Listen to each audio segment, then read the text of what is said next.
everyone, and welcome back to Above the Tree Line. I am your host, Pastor Lauren Thurston, and today I am here with a very dear friend of mine and mentor and the worship pastor at Austin Christian Fellowship, Mr. John David Vasquez. Hello, everyone. Thank you so much for joining us. Yeah, it's an honor. I have heard you teach on worship a number of times over the years, and you have a wealth of knowledge about this subject. And I am excited for you to impart this to our listeners, because I feel like, generally speaking, people that go to church know, worship is the thing that happens at the beginning of church. Most people refer to worship as music specifically. Right. And I would just like to start off this conversation by having you tell our listeners, what really is worship? Is it the first 3 to 4 songs of a church service, or is it something else altogether? Well, man, it's a big question to try to answer in such a short amount of time. Traditionally, the way that we experience worship is much like what you just shared. We associate it with a segment of music prior to receiving God's word through a pastor, preacher, minister. I love what a worship leader named Matt Redman wrote in his book called Face Down. He says, when it comes to worship, the throne sets the tone. Meaning we have culturally many expressions of worship, and we can define it a lot of different ways. But I think it's important that if we're going to define something as important as worship, that we go to the Word, and rather than our tradition or our religion, our comfort level, or our own perspective of what worship is we allow the Lord to define what it is. And why I like that statement, the throne sets the tone, is because we one of the best examples of worship we have, I believe, can be found in the book of Revelation, chapter 4. Okay. Right? Well, why don't you unpack that? Sure. What does the 4th chapter of Revelation say specifically about worship? Right. So it's probably less about what it says as much as, or probably more about what it's describing, what's going on in the throne room of God in heaven.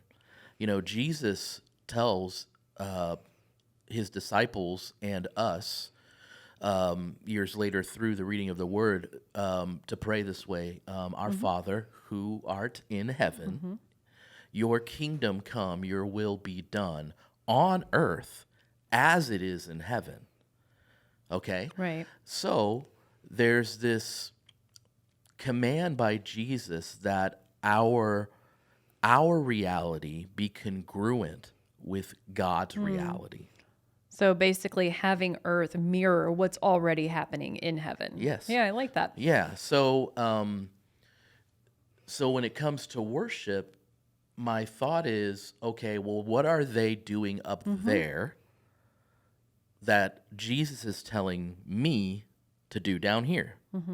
And when you go to Revelation chapter 4, this is an account by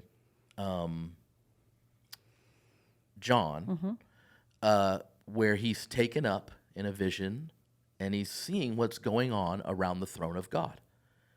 And one of the things that he describes are these 4 beings that have different faces. I think one of an eagle, one of an ox, one of a man, and one of a lion. And it says that these beings have 6 wings and that they're covered with eyes on the outside and inside. And it's very peculiar imagery. Very peculiar. But it's, the imagery, right, is that these beings with their wings being able to have an unobstructed vantage point to gaze upon God. And so with all of their faces and eyes, they're constantly gazing upon the beauty of Jesus. And their response to what they're beholding is this statement: holy, holy, holy is the Lord God Almighty, who was, who is, and is to come. So they're, in essence, they're worshiping day and night, night and day, because they're constantly being fascinated by what they're looking at. Do we think that is your interpretation that when they say holy, holy, holy, is that a song or is it just a declaration? Is it something, what point does music come into the picture? Yeah, that's interesting. I don't believe, from what I remember reading about it, that it's a song per se. I do believe it is, in essence, a declaration, right? They're making this, they're responding in this declaration of worship from being overwhelmed by what they're beholding. I think you could probably make a case that it is a song. Well, I mean, why do we bring music into it? What's the significance of music in the practice of worshiping God? Yeah, I think that's good. A question to explore, but if I could, let me kind of wrap a bow on your first question, which is, what is worship? So, if heaven, if all of heaven is responding to God, based, they have a response based on what they're beholding, these living creatures, and then you also have the 24 elders who, in response to what they're seeing, are casting down their crowns. They're making these worshipful statements as well, and it says this is happening in heaven right now, and so heaven is full of worship, right? It's full of people seeing God as He truly is, which then invokes a response. That response is worship. So heaven's full of worship. So the throne sets the tone. It's gazing upon God. And Jesus, I believe, part of what He's commanding us as believers to do is on earth as it is in heaven, right? So that gazing upon God and being in a state of worship is part of our expression that should be mirrored here on the earth. And I think there's another principle too that's important, which is the law of first mention. I think maybe Will has talked about this in the past, that a lot of times when the Bible mentions something for the first time, that should give us a framework for how it should be understood ongoingly. So the first time we see the word worship, the word that we translate into our English word worship, is found in, I believe, Genesis chapter 22, and that Hebrew word is called shakah, and this is in the account of Abraham bringing Isaac up the mountain to be sacrificed to God. Abraham says to his servant, "You stay here. Me and the boy are going up to shakah, or to worship God." And so what's interesting, Lauren, is that the first time we see this word that we translate into worship, it actually has nothing to do with music. It doesn't. It has everything to do with being obedient in responding in obedience to the command of God. And so I believe perhaps one of the primary ways that we should understand and define worship is that it is a response. Right? We see that in the declaration that's being made in Revelation chapter 4. We see that in the obedience that's being carried out to the command of God in the life of Abraham. I do love that the two references you just made are the first book of the Bible and the last book of the Bible. It's like the whole thing is, it's worship is the common theme that runs throughout beginning to end. Yeah. So yeah, talk to us about, like, we know David. Yep. David played music. He wrote songs to the Lord. What role does music play in worship? I think music plays an important role because it's something I think we can all get behind. It's rare that you're going to find someone that says they don't like music. Yeah. Every culture has music. Every generation has their expression of music, their style of music. It's universal. It's universal. Yeah. And right. And it can evoke emotion. Yeah.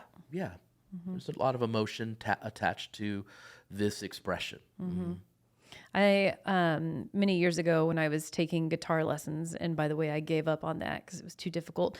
But the guy that I was taking lessons from was, every time he would like pluck a string on the guitar, he'd be like, "You hear that G? Like God, the Creator, made that sound, that to be pleasing to our ears, like to have those notes go together to be pleasing." And he was just really passionate about how the Creator created music. And I never actually really thought about it that way, like how certain notes are pleasing to the ear because God designed them to go together well. So that just put me in, and then I quit guitar. So I didn't do any more of that. This is maybe like, at some point we can do a follow-up or a part 2 and really nerd out about like science and art, because, and this is just like a little tangent. Yes. But in some ways, music is the harnessing of math and science.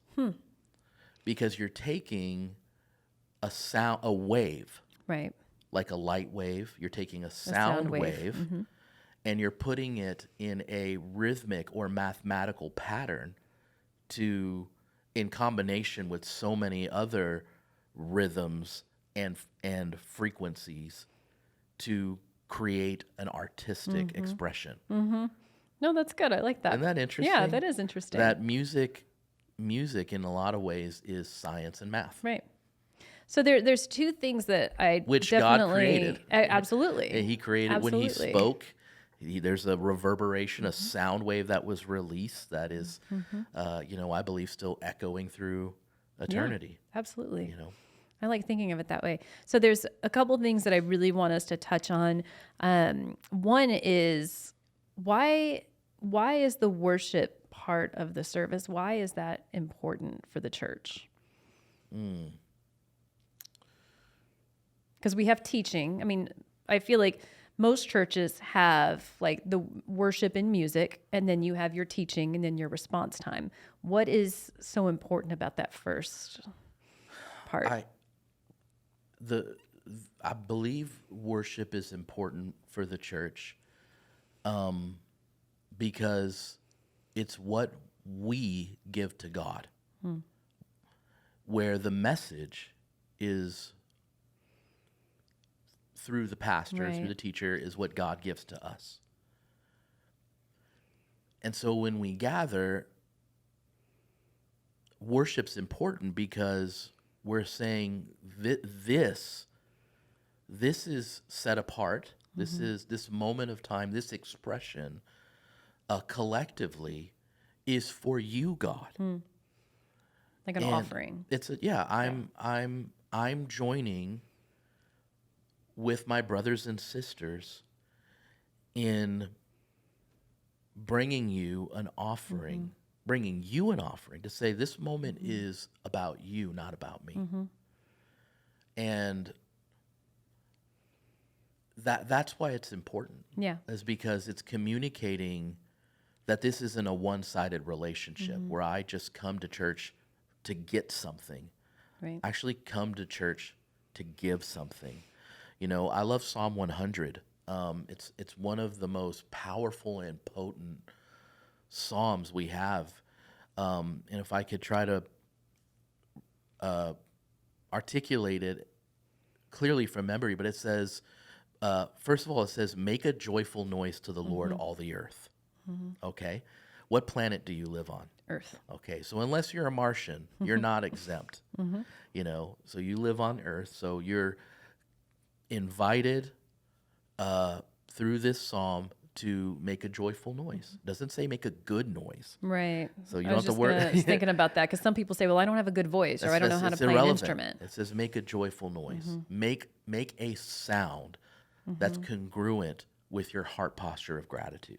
What if you were not in a joyful place? Like I've heard some people say, like, I just can't worship right now. Like my life is falling apart. I think you have to be sincere and honest in your worship.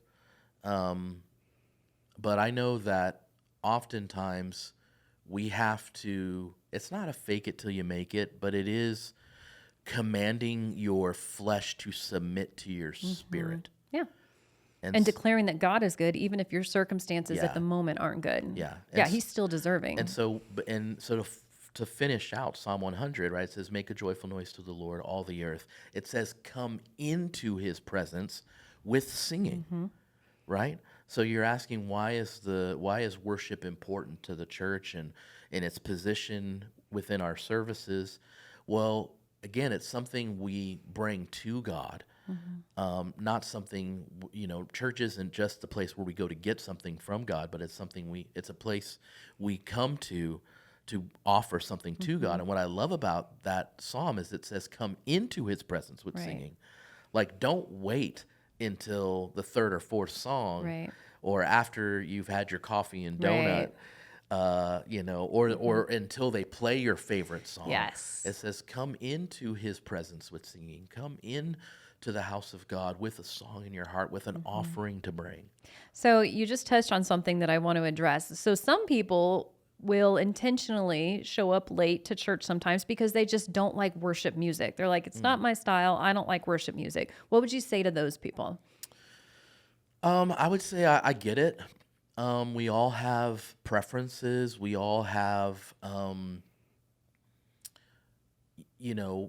expressions that we're more accustomed to and that we vibe with. Maybe they just don't like the style of music we use to express our worship.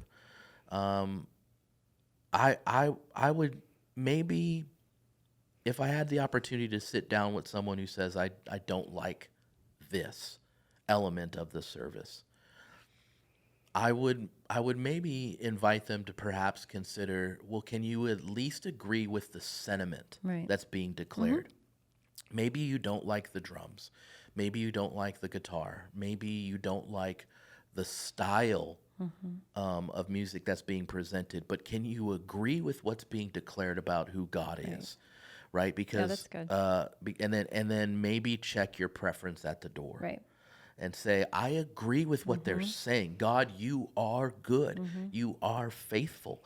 And it may be coming in an audible package that is not my preference, but I agree with the heart behind what's being declared. Yeah. And the key word there being my preference, like at the end of the day, it's not about you. Like you Again, said, yeah. it's about God.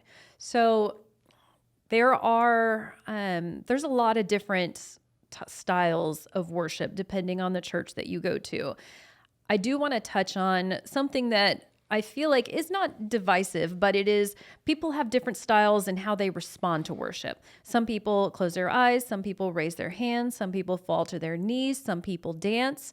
And that may, for the more conservative crowd, they see that as distracting and it takes them out of that moment of worship. Do you think that everybody, regardless of the environment, should worship like freely, whether that means kneeling, raising hands, dancing? Yeah, that's another challenging thing I think to navigate. Because there's a part of me that wants to say something along the lines, well, when you're my God, I'll worship the way you want me to. But you're not my God. And so I'm sorry it's making you uncomfortable. But I'm going to worship God the way that The way he's calling me the to. way that he's calling me to worship. But that brings up a question, well, what is is what he's calling you to do really him or not? Right. And I get not wanting to be a distraction. We don't, because that's part of what the enemy's assignment is. Right. And particularly in worship, I've seen it, is because the goal in part as a worship leader, the way that I interpret that title, it's two different words: worship, which is to behold and respond, and leader, which is to influence, right? So I'm trying to influence the people in the room to gaze upon God, to elicit their genuine response of adoration and affection to him. And so what the enemy will try to do from time to time is to get if putting our eyes on Jesus elicits a response, which we call worship, which he dwells in, according to Psalm 22:3, and thrones himself on, he draws near to, then it makes sense that the goal of the enemy would be get you to not look at Jesus, but to look at him, to distract you and pull your eye away. Right. Right? And so I get that we don't want to be a distraction. However, I think we need to challenge perhaps what we perceive to be a distraction that is based out of a discomfort versus a distraction that's elicited by the enemy. Yeah. Okay, that's so good. the way that I maybe will try to unpackage that is, what permissions does the Bible grant for how we can express our worship to God? And this will kind of tie into a teaching that I've done before, called the 7 ways to praise, or the 7 Hebrew words for praise. Worship. Yeah. Not for worship, for But praise. for praise. Okay. Yeah, praise is an expression of worship. Yes. And so the 7 Hebrew words, there's 7 Hebrew words that we translate into our English word praise in the Bible. And those 7 Hebrew words have different meanings and different expressions. And they're found primarily in the Psalms, and they're expressed as a form of worship, or as an act of worship. So just like I said in the beginning, how worship, when it comes to worship, the throne sets the tone. Well, when it comes to expression of worship, again, the Bible has to be the anchor that we're tethered to Yeah. validify the expressions that we have. And so for instance, the Bible is very clear that lifting your hands is an acceptable form of praise to God. That shouting is an Yes. acceptable form of praise to God. That bowing in reverence is an acceptable form of praise to God. To spin around and dance and to appear foolish perhaps in your own eyes is an acceptable form of praise and worship to God. So if those things that God has said, this is how I have defined what praise is, or this is how I define praise, and these are these expressions I deem acceptable, if they cause you to be uncomfortable, well, then I think you have to maybe, the problem is maybe not horizontal. Right. That perhaps the issue is vertical. Right. Is that, well, I'm uncomfortable with that expression. Well, okay, why? Right. Why are you Yeah. uncomfortable with something God has said is okay? Yeah. Yeah. And should you conform, or should God conform? That's good. I wish we had more time to unpack those 7 words, because you mentioned, I believe, 4 of the English translations: Yeah. dancing, shouting, bowing, and raising of hands. Yeah. I can share the rest just as a nugget. And if Yeah. anyone wants to research singing, but not just the act of singing, it's a special kind of singing called tahila or tahila. And it's not just the act or the art of singing, but it's really releasing what I would call your heart song. Yeah. Which is just your genuine, authentic love song to God. And then there's also playing on an instrument is an acceptable form of praise to God. Yeah. Was that all 7? That's 6. That's 6. I'm trying to think of the 7th one. Oh, Thanksgiving. Thanksgiving. Okay. Yeah, gratitude. That's Yeah. a big one. Yeah. The Lord actually kept me up all night last night unpacking something I believe that's going to be powerful to share at a future point about the nature of Thanksgiving. Awesome. I love that. I love when he wakes you up. Gives Yeah. you divine kind of revelation. Oh yeah, it was hard to go back to sleep. You know, Yeah. you just what else do you have to say, God? Right? What else do you, I don't want to miss it. Let me write this Yeah. down because that felt like it was revelatory. So Well, let me affirm you. You are such an amazing worship pastor for you. ACF. You have incredible influence in the city of Austin. You're an extremely gifted musician, very gifted pastor. And I know that you have so much more than what we've just covered to I know. share. So maybe we can get you back on Yeah. another episode so we can I would unpack love some that. of this more. But thank you so much for joining us, Yeah, John it's my David, and pleasure. sharing your just wealth of knowledge with us.